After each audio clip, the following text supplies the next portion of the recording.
With Muammar Gadhafi apparently dead, the real work of rebuilding Libya begins. Earlier, I spoke with Senator Dick Durbin of the Foreign Relations Committee, Majority Whip, and asked him about what comes next for Libya.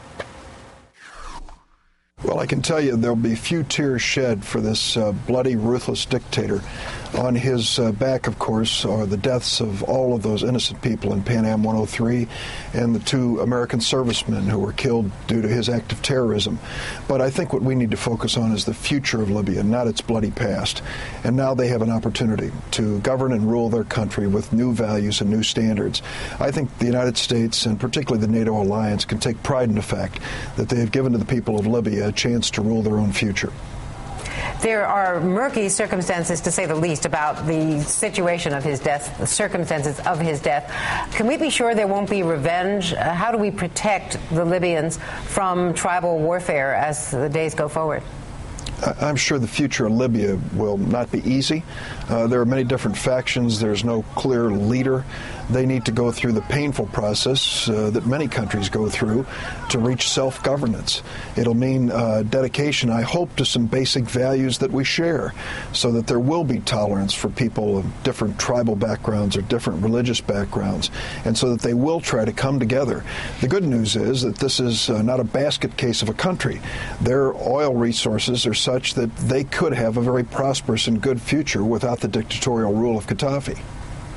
Let me ask you about the economic issues right now, because Joe Biden is being roundly criticized by Republicans for having suggested that the failure to pass the jobs bill could lead to rape and murder, that already there has been more crime because of police and other security officials laid off. Is that the kind of language that we should expect from the vice president? Let me tell you what the vice president said and make the record clear. When we have fewer cops on the beat, we have more crime on the street. That's a fact, and the numbers back it up. We have an amendment for the Senate to vote on today that's part of President Obama's jobs package that will make sure that we save the jobs of thousands of cops and firefighters and teachers across America by imposing a 0.5% tax on millionaires. I think it's far better for America to have safer streets, for our homes to be protected, and for these teachers to remain in the classroom. The crime rate that the vice president referred to is a matter of fact. You're meeting with Ben Bernanke, the Senate Democrats, seeking advice or giving him advice. What can you tell him about the work of the Super Committee and whether there's going to be a way to avoid drastic sequestration after November 23rd?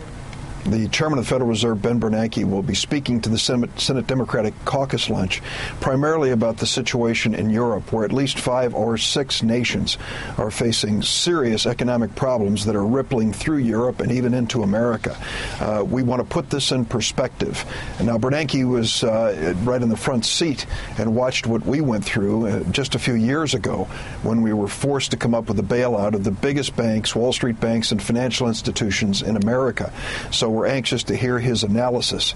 The Super Committee, now they're still at work and have about 2 weeks before they need to present a preliminary draft to the Congressional Budget Office.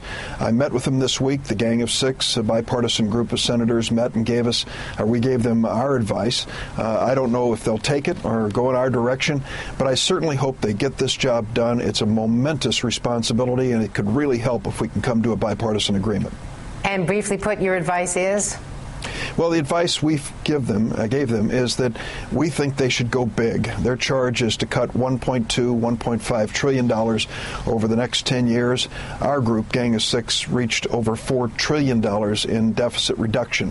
I think that would have a positive impact on future economic growth. We've got to phase it so that we focus on creating jobs now and getting through this recession, but then make meaningful cuts in spending and raise revenue, bringing everything to the table. That's what the Gang of Six did, and that was our recommendation to them. Senator Durbin, thank you so much. Thanks for joining us. Good to see you, sir.